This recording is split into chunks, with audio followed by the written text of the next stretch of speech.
Burl Toler on here. As I told him, Burl, a couple of touchdowns from Monroe, and we may get him later. But maybe just guys, if you have questions for Burl about today's scrimmage, go ahead and let me know in the chat. We'll go ahead and get started with. Looks like the first question is from Jim McGill. Bro, how are you? I'm good. What's up, Jim? How's everything? Real good. Are you out near your outdoor meeting room? Yes, we have the guys in the corridor, spaced out, watching film together. So getting it done. So I wanted to ask you about your 2021 core, but first, Monroe Young really merited the first question. He looked really nice out there, a couple touchdowns. How are you liking his development? Loving what Monroe's done. It's no surprise that he had a couple touchdowns and some snags today. He's a hard worker. He does all the grunt work. Probably some plays that you guys don't recognize, even against the Oregon game last year. He has 5 or 6 flatback blocks during the game that were key blocks, which he's not mentioned in the stats for that. But his effort, he's really been able to establish a role with this receiving core, a role in the offense, and we're looking forward to a lot more things from him. Glad you mentioned the blocks. We hear about the production of the receivers in games or in practice, but we don't hear too much about the blocking aspect of it. How are they coming along with that? They love it. I mean, we have a hard-working group. We take a lot of pride in never letting the DBs make a tackle on our running backs, and the running backs know that. We have a close relationship with Coach AT, Coach CJ, and the whole running back core, and we just take pride in keeping our guys in the perimeter off the play. So that's kind of a game within the game for us. We keep tallies on keeping our guys off the tackles, and it's something that they're extremely passionate and competitive about. So I love seeing it out there. Obviously, every receiver and every receiver coach loves scoring touchdowns, but it's those passionate plays where guys really know what they're doing and they put their full effort there and make, maybe spring a teammate for a touchdown. Those plays really stand out to me as well. And can you talk about the different skill sets of the 21 guys? Jeremiah looks super talented. Tommy's been making some real waves this spring, and Justin Baker's been real shifty and looking good. Can you talk a little bit about those guys? Absolutely. And those guys are actually the 2020 class. 2020, sorry about that. I have 2 21s that are coming, Jay Mike That's right. and Maven. But as far as the 2020 class, the thing that I felt special about that group is everybody brings something different. You have Justin Baker, who's a slide. We can put him in the backfield. He moves around. He's shifty. He does a great job. Tommy Christakos, big body, versatile. We can put him on the outside or the inside. He earned the name Top Shelf Tommy, the way he goes up to get the ball. Aiden Lee is a huge factor. We move him around. If you notice today, we put him in the backfield, handing him off the ball. Mason Mangum has flat out speed, so we can utilize him in the slot, or outside. And then Jeremiah Hunter has great range. He's a true X receiver and has big play ability. So that whole group, we have the addition of Grant Daly as well. All those young guys are coming along and pushing, and it's great to see everybody work and work together. They all know that they have a specific role. I like to point those things out, and I like to let them know that they can, wherever they are, whatever position they're playing, they have the chance and the opportunity to make plays. So it's great to see when it all comes together. Thank you. Okay, we'll move on to Max Franke from Barron Center. Hey, Coach. Do you see Tommy Christakos and Jeremiah Hunt getting a lot of playing time this season? Yeah, what's up, Max? Thanks for the question. Thanks for tuning in. It's tough to call, I can't say how many reps guys will get. I know we have a solid core, and I know that Tommy Christakos and Jeremiah, to answer your question, absolutely will get some playing time and have a huge opportunity to contribute to this offense. Just like you saw today, I don't know how many. I would have to guess that maybe 8 or 9 receivers had catches if you spread it all out. And, one game, someone might have 10 catches. Another game, he might have 2 and someone else will have 15. However it works out, we have a selfless group and everybody works hard. Our motto is iron sharpens iron, and that's true the way these guys work. So, yes, those guys will actually, have the opportunity to contribute early. And I look forward to the whole group working well together the same way. Thanks, Coach. And could you talk about Nico Remigio and Kiko Crawford's development into this season? first off, Nico is, just that leader you want in the room. He speaks up when it's time to speak up. He's obviously been here and played for a long time. Seems like a long time. It's gone by fast, but he's a true veteran in the group. He's been there. He's been in game time action, live on the field action, and he brings that experience to the group. If I'm explaining how to run a corner route, he's the first one to jump in, at the right time always and say, hey, well, when I ran it like this, I used to think this, but now I'm going to change it up. So maybe you can try this. He has a great way of saying it. He's a great leader, and he brings that energy. He's the one that brings the juice every single day, regardless of what it was. He always wants more reps. He's not satisfied as a player or a person. So he's constantly striving to get better. So anytime you have those guys around, that's going to bring the whole group together and raise the level of competition and production for everybody. So fired up about him. And then Kiko Crawford has really come into his own. He transferred in from Michigan, and to have him, he has experience, playing, and he's extremely competitive. He picks and chooses the times that he's going to speak up and say something. So whenever he says something, the guys just kind of perk up and listen because they know that he's not going to just talk to talk. He's the ringleader as far as the fiery atmosphere and the intensity on the group. So he's somebody that is always asking questions. If you look at his drawings in his playbook, they're perfect. He's real detailed, and he leads that way as well. So it's great to have another coach in the room, and I would consider Kiko Crawford one of those guys.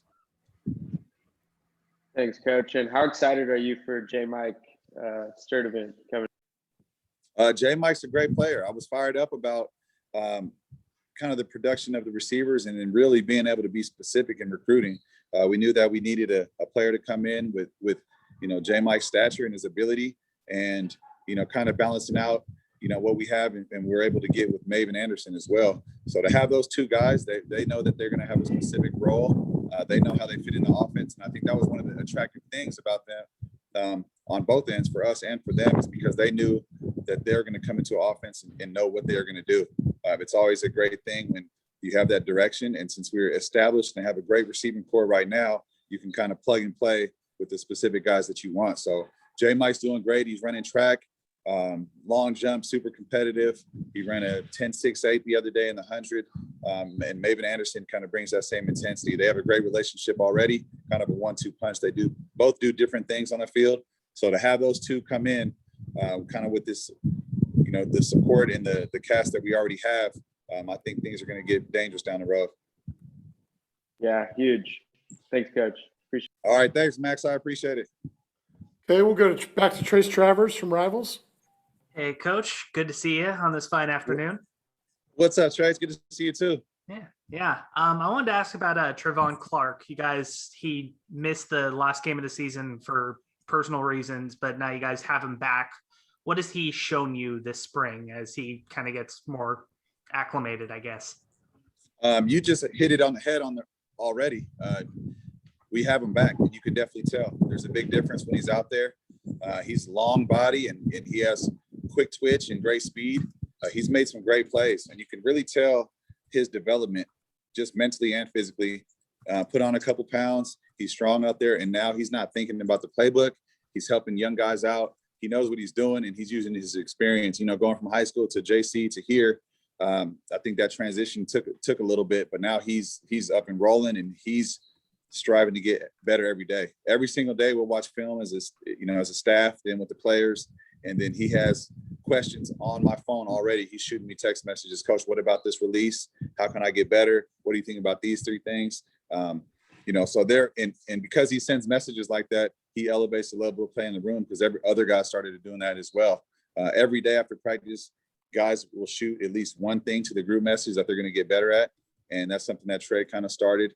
And I think it's great for our guys to have that specific developmental stage where you can find one or two things a day to get better at. So Trey's great. He's a ringleader. He started coming to his own and speak up, and just, he has that, he's not going to say it all out loud.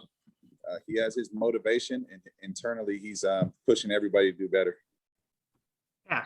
And something Coach Musgrave noted the other day was that Mason might be the fastest guy that you have on the whole team. Would you say that's somewhere near accurate? I'll probably put money on Mason as well. Don't sleep on Money Mace. No, he's doing a great job. Mason actually ran track this year as well, and he did. You know, the track coach called me numerous times, and she's like, "Hey, Mason is fast," and I'm like, "I know. That's why he's here." No, but he's doing a great job picking everything up, and he's getting in even faster the more he knows and the more he develops. So I'm sure it won't be long before you guys notice his speed as well. Yeah. Is he running anything specific? I saw jumps when I looked at the track and field roster earlier. I know he ran the 60. I believe relays as well. So I haven't been to any meets or watching it yet, but I look forward to it. Awesome. Thank you. Thanks, Trace. Okay, we'll go to Jeff Ferrata, Cal Sports Report. Hey, Burl, I wanted to ask you a little bit more detail on Jeremiah Hunter. He had, of course, ridiculous statistics in high school. Talk about what qualities he had that you know will translate to your level, and what you're seeing this spring after he had to miss basically most of last fall with injury. Top quality, that's everything Jeremiah stands for. You know, he is as great of a player he is on the field, he's an even better person. And there's no mystery to why he succeeds and why he does well and why he had crazy numbers in high school. But if you just met him, you would think he had, one catch in high school. He just works hard. His attitude is to always get better. He's never satisfied. He's the first one in the meeting room, the last one to leave. He calls me all the time, "Hey, what about this?" Or even if a rep during the season last year where he wasn't in, that's a time where guys are kind of tend to check out or have a tougher time. But he really turned up the intensity, and he took advantage of not being able to be on the field. We talked about him using his perspective to his advantage. And since it was from the sideline, he was able to read defenses, read coverages, see himself in the play. So now that he's back on the field, he used all that knowledge that he gained last year, and he's on another level. He's only going to get better, which is a scary thought. And he is, I think stats are probably the last thing that you'll notice about him, as crazy as that sounds. He's just a great guy. He works hard, and he's destined to be great. The fact that he missed the fall, do you see any difference in him in terms of his intensity or his eagerness to kind of make up for that lost time? The good thing about Jeremiah, he's never too high, never too low. Whether it was an injury-plagued season or, whether he catches 10 passes and a couple touchdowns during practice, he has high intensity and he's excited. You can tell that Jeremiah Hunter really wants to be a Cal. He loves playing football. He's passionate about it, and he belongs here. And you can tell that by the way he carries himself. So I'm just excited that he's here and back on the field. And I just appreciate the way he takes on every single day, good, bad, ugly. He's always looking to get better, and he always finds a way to have fun. He has that contagious energy, and it's great to have. And he would have been on the field for you last year had he been healthy, right? Absolutely. He's going to find his way to the ball. He's going to find his way on the field. No matter what, he's going to find his way out there. He's a great player. He takes it all serious, and he has a way of doing things the right way and being great at them. So we're looking forward to seeing a lot more of Jeremiah Hunter. Thank you. Thank you, Jeff. Okay, we've got one from Max Frankie with Barron Satter. Coach, sorry to keep you waiting, but we're all all super good, Max. excited. We're all super excited about this wide receiver unit. Do you think that getting open is going to be a problem this season? I don't. I think we'll be fine. I can tell you this much: no matter what the play call is, or no matter what the defense is, our guys are going to give it their best shot, and they're going to find a way to get the job done. So we accept and love and appreciate all challenges. I challenge guys every day. As far as the core, it's hard for me to say good job to my guys because I have high expectations for them. So when they have good plays, even right now in our film session, there's plays all over the film. But just as many plays there's always something to correct. So I get fired up for them. I expect a lot out of them. So just to be able to see them do what they've done and accept those challenges and still increase their level of play, I don't really see a ceiling for them. I think they're going to get better, and I think we'll be fine getting open and having a lot of fun with it. Yeah, with so many talented guys on the roster, how do you choose who's going to be out there, at a certain point in time? Like, that must be really tough with all these guys. I think that they choose. We have a lot of talented guys in the room. I think we have the best talent that we've had in a long time around here. And they really choose when they're on the field, and that's by they're doing certain things that they do well. Everybody has certain attributes. The things they're great at, we accentuate those, and the things they're not great at, we just develop those. So having those things, Coach Musgrave and myself and the rest of the offensive staff, we know what everybody's good at, and we put guys in the proper situation to do that on the field. So you see the level. It's just like having a lot of siblings. I mean, iron sharpens iron. If you see one guy make a great catch, you're working hard to make an even better one. If you see one guy make a great block or throw a DB out of bounds, the next guy's trying to throw him into the stands. So it's great to have the competition. I think it only makes everybody better, and it makes my job easier because everyone just points out what they can do, and that's by their actions on the field. So it's more fun from my standpoint because there's no drop off. There's no, all right, here's the ones, and then the twos go in and threes go in. It's like, here's the ones, and here's the twos, and here's the threes, and here's the fours. And it's fun when it's like that. So I'm enjoying the group, and I'm looking forward to getting better at those things we need to develop, and just going up from here. Yeah, this is a bit of a stretch, but does it remind you a little bit of like the Tampa Bay wide receiver core, super deep, and you have a lot of guys coming in and doing different things, and just a deep wide receiver. Yeah, I can see that a little bit. I really like to point out, just kind of, I don't look too far in the future or too back in the past. I just want to focus on right now, and there's going to be some fun times. The guys have a lot of personality, and it's my job and my duty to let them show that personality on the field. So it's fun. We can move guys around and have Koa play outside and Nico play outside, and then switch them and put them both inside or in the backfield, or have Trey do the same thing. But you see that from a lot of the receiving corps. So we work hard together, and it's going to be fun going forward with this group. Thanks, Coach. Okay, Thank Jackson you. Moore with 24/7. Coach, as mentioned, you've got a lot of players battling for the targets to come. Jermaine Terry also comes in. I'm sure he plans to catch a lot of balls while he's here. I know he's not with your group, but has he done anything that's maybe made a first impression on you as a pass catcher here during spring? Absolutely. Coach G. Chris is doing a great job with the tight ends in just a short time here. And the one thing I'm just like I mentioned, my relationship with Coach Aristotle Thompson and the running backs, we work hard as an offense together. And with the O-line and the quarterbacks, we know that we're not going to get all the balls, and we don't even want to.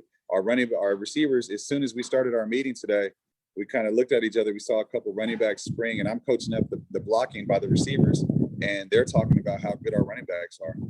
We got some dudes that can spring some runs, and we get fired up if we can make a block with Burl Young.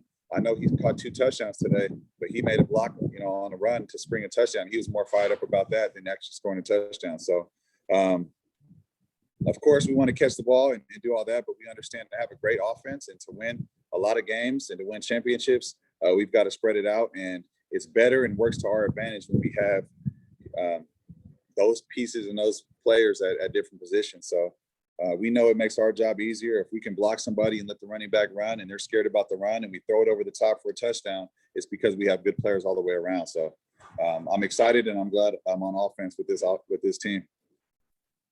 Thank you. Thank you. Okay, anybody with a final question for Burl? Burl, thanks a lot for your